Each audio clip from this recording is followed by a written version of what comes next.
highlights of this edition.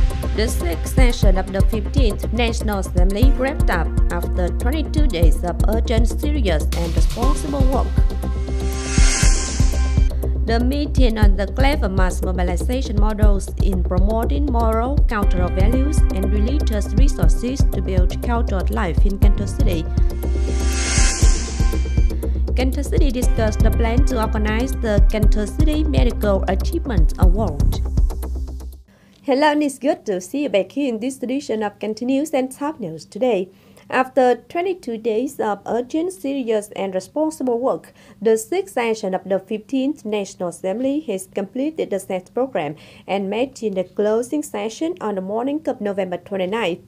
Attending the closing session were General Secretary Nguyễn Phú Trọng, Standing Committee of the Secretariat, Heads of the Central Organization Committee Chương Thị Mai, Chairman of Vietnam Fatherland Front Committee Đỗ Văn Chiến, former leaders of the party and state, leaders of central and local departments, ministries, branches, and mass organizations.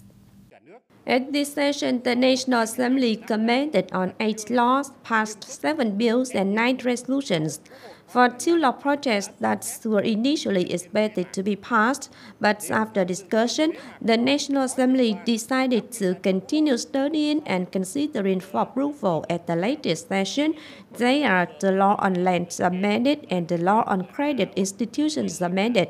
Regarding the supervision task, the National Assembly spent 2.5 days conducting Q&A sessions on the implementation of many National Assembly resolutions.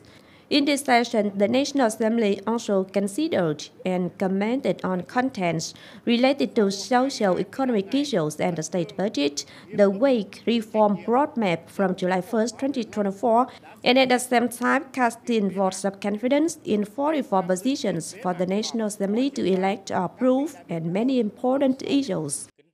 On November 28th morning, the survey delegation, led by Deputy Head of the Central Mass Mobilization Committee Bùi Tuấn Quang, had a meeting with Cần Thơ City Party Committee on the clever mass mobilization models in promoting moral, cultural values and religious resources to build cultural life in Cần Thơ City. Over the past time, religions have operated by the principle, religious practice path and motto of life, good life, beautiful religion, actively participating in social security and humanitarian charity work with activities such as Love Kitchen, free ambulance, construction of houses, bridges, roads, giving gifts. With a total of more than 538 billion Vietnam dong in the past 5 years, in 2023 alone, the city had more than 2,640 models registered in the fields of social life.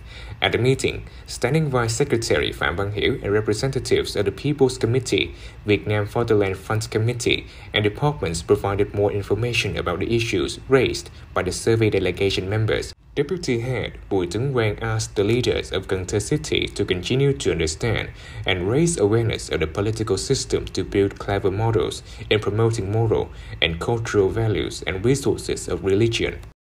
Also on November 28th morning, the Urban Affairs Board under the City People's Council met to verify the reports before submitting them at the end of 2023 to the City People's Council.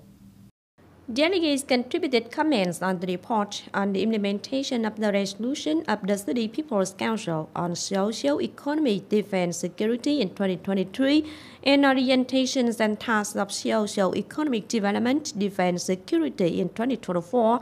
Thereby, delegates requested the City People's Committee and related units to accelerate the implementation of resettlement area projects to arrange for affected people, review projects that are delayed in implementation in order to have solutions and ensure rights and benefits for people whose land is affected by the projects, strengthen the management of traffic order and safety in the inner city, among others.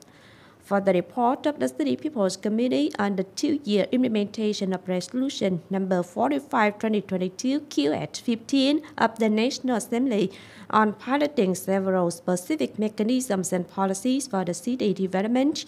In general, the results of some tasks are not high. The progress is still slow compared to the requirements. Head of the Urban Affairs Board of the City People's Council Nguyễn Văn Dũng asked the drafting units to absorb the comments of the delegates and at the same time review and complete the contents in the reports to submit at the upcoming year-end meeting of the City People's Council. The Cultural and Social Affairs Board under Cần Thơ City People's Council on the afternoon of November the 28th organized a conference to examine the draft resolutions enclosed with the submission of the City People's Committee at the 2023 year-end meeting of the City People's Council. Through verification, delegates agree with the content of the draft resolution stipulating many policies to support vocational education and employment for labor restructuring, and provide preferential loans as support for employees to work abroad under contracts. Delegates unanimously propose to submit to the City People's Council for consideration and promulgation a resolution on policies to support poor households to escape poverty sustainably in the period of 2024 to 2025.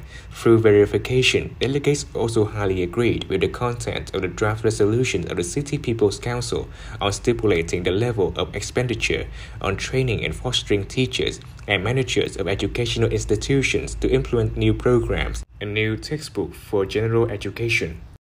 Chairman of Cần Thơ City People's Committee Chương he just issued a directive to strengthen the management and use of e-invoices, contributing to promoting digital transformation.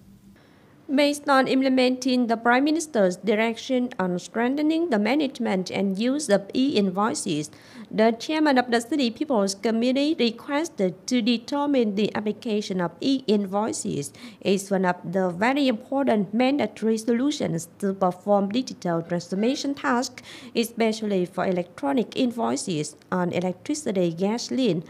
The chairman also requested to strengthen the coordination with the city tax department in propagating, examining, inspecting, managing, and using e-invoices, improving the efficiency of state management in tax administration, and strictly handling according to law for cases where there are regulations on the use of e-invoices without being implemented.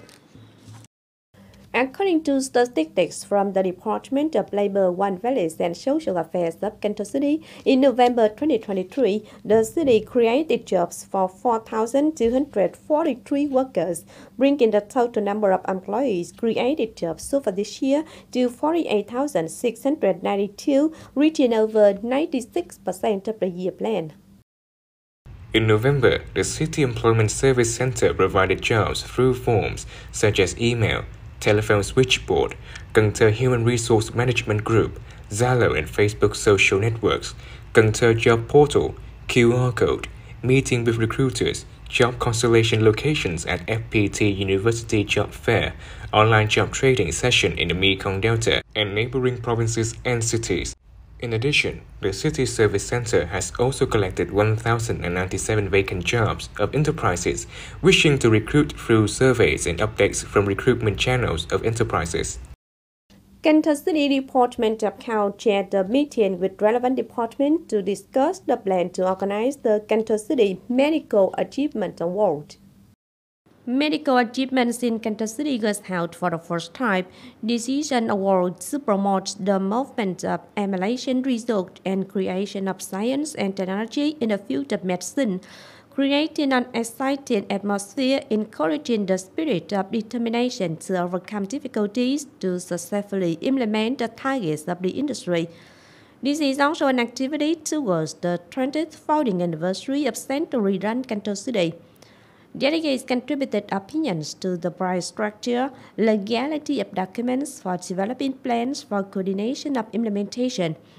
As expected, the participating products and topics will be awarded by the organizing committee on February 27, 2024. The Ministry of Transport just sent a document to the government approving the investment policy of the project to upgrade National Highway 53, National Highway 62, and National Highway 91B in the Mekong Delta with a total investment of more than 9,300 billion Vietnam dong using loans from the World Bank. The Ministry of Transport proposed to upgrade National Highway 62, with an investment length of about 69 kilometers in Long An province. For National Highway 53, it's proposed to upgrade a total investment length of about 41 kilometers in Vĩnh Long and Trà Vinh provinces.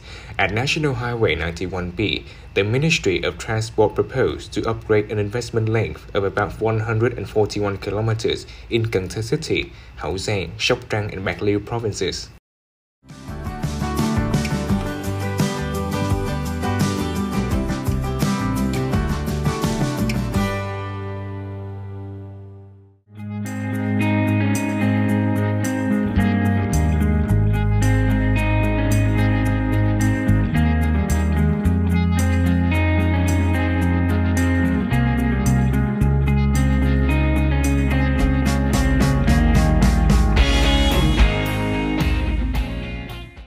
The updated weather forecast also wrapped up this edition of Continuous. If you want to watch again in its bulletin, please visit our website, kenthotv.vn. And now thanks for being with us. Goodbye and see you next time.